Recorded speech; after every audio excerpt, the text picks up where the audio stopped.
Ainsi craindront-ils le nom du Seigneur depuis l'ouest et sa gloire depuis le lever du soleil. Quand l'ennemi viendra comme un fleuve, l'Esprit du Seigneur élèvera un étendard contre lui. Lorsque l'ennemi attaque nos vies et tente de nous submerger, l'Esprit du Seigneur élèvera un étendard contre lui et nous placera sur une terre plus élevée. Habacuc 3, verset 19 dit « Dieu, le Seigneur, est ma force. Il rend mes pieds comme ceux des cerfs. Il me fait marcher sur mes lieux élevés. » Quand vous êtes à votre point le plus haut, quand vous êtes au sommet, ou du moins quand vous pensez être au sommet, c'est alors que le diable vous poursuit.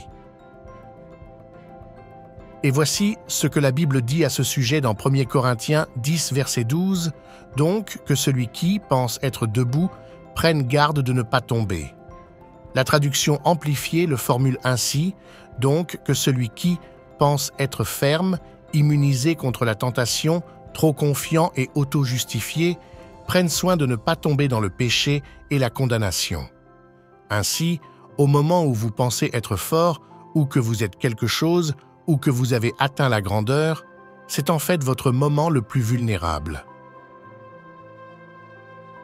Quand vous atteignez un endroit comme celui-ci, où vous êtes en admiration, devant vos propres accomplissements et votre propre talent ou réalisation, c'est dangereux parce que vous êtes à un endroit où vous pensez très probablement, consciemment ou inconsciemment, que vous n'avez pas besoin de Dieu. Et croyez-moi, ce n'est pas l'espace mental dans lequel vous devriez jamais vous trouver, car nous avons tous désespérément besoin du Seigneur à chaque instant de chaque heure. Deuxièmement, lorsque vous êtes à votre moment le plus élevé, votre garde est baissée. Il y a ce sentiment écrasant de réussite, il y a la forte émotion du bonheur, et si nous sommes honnêtes, beaucoup d'entre nous optent pour célébrer nos réalisations, et c'est ici que le diable peut se glisser dans nos vies inaperçues. Et la dernière raison pour laquelle votre moment le plus élevé peut aussi être votre moment le plus vulnérable est que lorsque les émotions sont élevées à cause d'un accomplissement ou d'un succès, l'esprit d'orgueil peut très facilement entrer. Vous commencez à penser que vous êtes la raison de votre succès et que vous êtes si talentueux et si bon dans ce que vous faites. Et voyez-vous ce que cela fait? Cela glorifie le moi, et la Bible dit que l'orgueil précède la destruction. L'orgueil, dans le contexte de ces versets, se réfère à une attitude arrogante qui se manifeste comme une indépendance vis-à-vis de Dieu. La personne orgueilleuse poursuit son propre chemin, et c'est un endroit dangereux à être, car vous ouvrez votre esprit à toutes sortes de maux.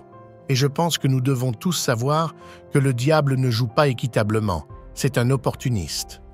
La minute où vous êtes en haut et que vous êtes distrait, il vous assènera un coup ou vous fera trébucher.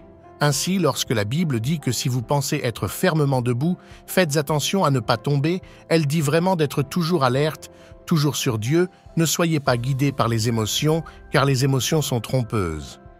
Je veux vous rappeler que la parole de Dieu dit dans Psaume 59, verset 16, « Mais je chanterai de ta puissance, oui, je chanterai haut de ta miséricorde le matin, car tu as été ma défense et mon refuge au jour de ma détresse. » Notre Dieu a un pouvoir infini sur toute situation et il n'y a pas de meilleur refuge au jour de la détresse que notre Seigneur Jésus-Christ. Alors, que votre réaction instinctive soit de courir vers Jésus, de courir vers la prière, que cela soit votre réponse par défaut, de sorte qu'avant d'aller ailleurs, avant de demander à quelqu'un d'autre ou de pleurer sur l'épaule de quelqu'un, vous allez d'abord à Jésus-Christ. Vous allez parler au Seigneur. L'ennemi attaquera chacun de nous à un moment donné dans nos vies. Cependant, il n'y a pas de raison d'avoir peur, car en Jésus-Christ, nous avons un refuge au jour de la détresse. Il n'est pas nécessaire d'être terrifié, car lorsque l'ennemi vient comme un fleuve, l'Esprit du Seigneur élèvera un étendard contre lui. Et donc, en conclusion, laissez-moi vous dire de toujours garder les yeux sur Jésus-Christ, de ne jamais penser que vous êtes fort, mais de toujours vous considérer faible, mais fort en Christ. Maintenant, prions. Seigneur Jésus, aidez-nous. Maître, aidez-nous à ne jamais nous considérer comme de forts croyants, mais plutôt puissions-nous savoir que notre force est en vous, Seigneur. Nous te faisons confiance pour être notre briseur de chaînes. Père, je prie pour chaque personne sous le son de ma voix, pour quiconque se trouve dans une situation apparemment désespérée, puisse-t-il te connaître comme un puissant libérateur et le Dieu qui fait un chemin.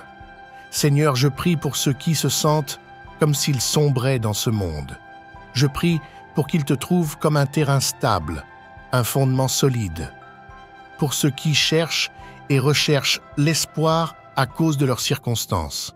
Seigneur, je prie pour qu'ils trouvent ta parole vraie, comme il est dit dans Ésaïe 43, verset 2. « Quand tu passeras à travers des eaux profondes, je serai avec toi.